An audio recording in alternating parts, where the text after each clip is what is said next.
ebintu bya mulongo Kato Lubwama bingi sigenda ga nti kino naye buli kye yakwatangako engalo ng'ali ne banne ne ttiimu yonna nga bweri nga biba birungi.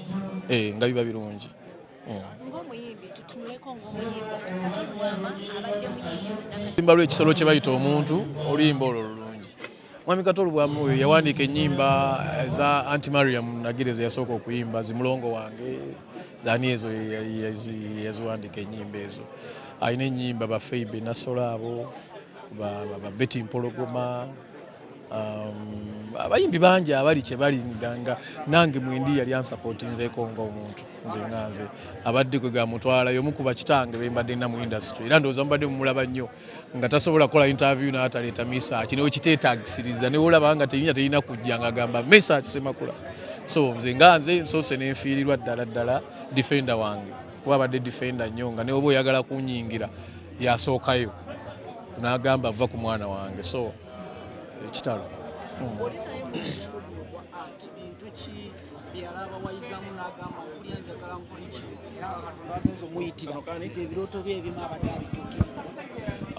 Ayagala yalinga okola TV yayagala okola TV n'agikola n'ekyankalanamu naye omulongooti mugulaba naye ekyo kyali kirooto kye kuva edda nedda ng'ayagala nnyo okuzimba film theatre nga bw'olaba Hollywood ekyo kyali kirooto kye nnyo ng'agamba nja kugizimba ngizimbe nga tuzannyiramu nga bw'olaba Hollywood nga bambi akyogera nnyo ng'akyagala obu kitasobodde kukikola olw'embeera y'ebyenfuna olw'embeera ng'era omuntu wetu naye ng'ekyo namuwuliranga nnyo ng'akyagala okikola kyemmanyi kyatakoze naye okusinziira ku bigambo bya Uncle Abe Mukiibi yakula naye agaye nti ebisinga bye yayagalanga okukola nkuvanga muto abadde abikoze. Papa, for the starters, yagala omulabi aliko essawe n'amanye gwe Kato Lubwama wakwatagana otya naye on the first time? Kato Lubwama bansanganga mu yali 1995 bansanganga we nayigira okuyimba ewa Timothy Kizito ku Ebony Village nga nze wembeera wenkolera kati nga balina obuyimba bwabwe obw'emizannyo Uncle Tim n'abagamba oyo mwana ajja bo bayimbira kati bagamba nga tuwandikira obuyimba bw'emizannyo era emizannyo gyabwe gye baafulumyanga ebiseera ebyo obuloboozi bwalinga bwange sawa we batandikira okundaba ne banjagala nnyo ne bafuuka bakadde bange era ne bankuza.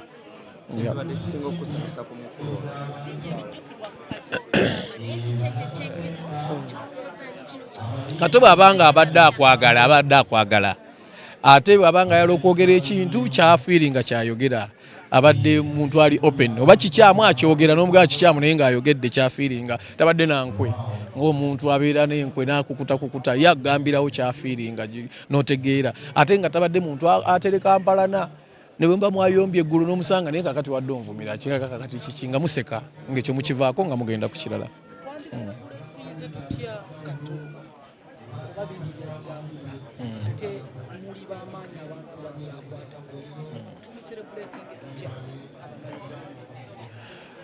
Wow. Kati awo simanyi ansa ntuufu gye nnyinza kugamba naye nga asaanira okucelebratingibwa naye nga simanyi tutya naye nga asaanidde okucelebratingibwa singa format ebeera bisi. Papa omulabi yajagadde okumanya amawulire gano gakusanzeewa? Gansanze mu buliri waka.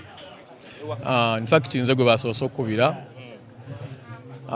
saawa zabadde 7 simu neevuga emirundi ng'esatu ate sitera nnyo okufuna masimu ga kiro naye bwe yalemeddeko neeremerako ne ŋŋaani ono ne ngikwata bwe nagikuta omwana nga taata we afudde konzaani ti Kato Lubwama nga muliwa ne bandagirira waali nze ne ntandika okukubira bendowooza ab'okumpimpi ne nkubira abantu bangi abasobodde okukwata ne bakwata era ne tusinkana wano ne Honorable Nsereko wedda bwe tutambuza. Talina problem. Uncle Kato nga gwe twakalabanga nga wakamaliriza omukolo nga tumulaba ng'omuzadde oyinza mwogerako ki eri Abannayuganda abamutwala mu kifaananyi ekirala nga buli omu bw'ayagala omutwala kuba kati gwe obadde owangadde naye ng'oggyeko buno obulamu bwa camera politics Uncle Kato abadde ati? Uncle Kato yasooka okutraininga his product. Mesearch Kyendi as a leader gave me a good foundation. He has been a father.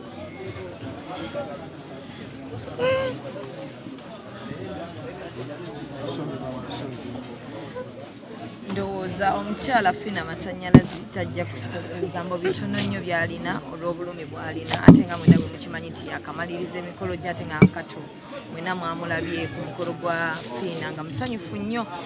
Tetusuubira nnyo kusukka awo kubanga ate tumwongera ennaku katumuleke tumugye mu kamera tubeere ate nga tubaweereza abantu abalala ab'enjawulo kuba abantu bangi nnyo abali wano olunaku olwaleero.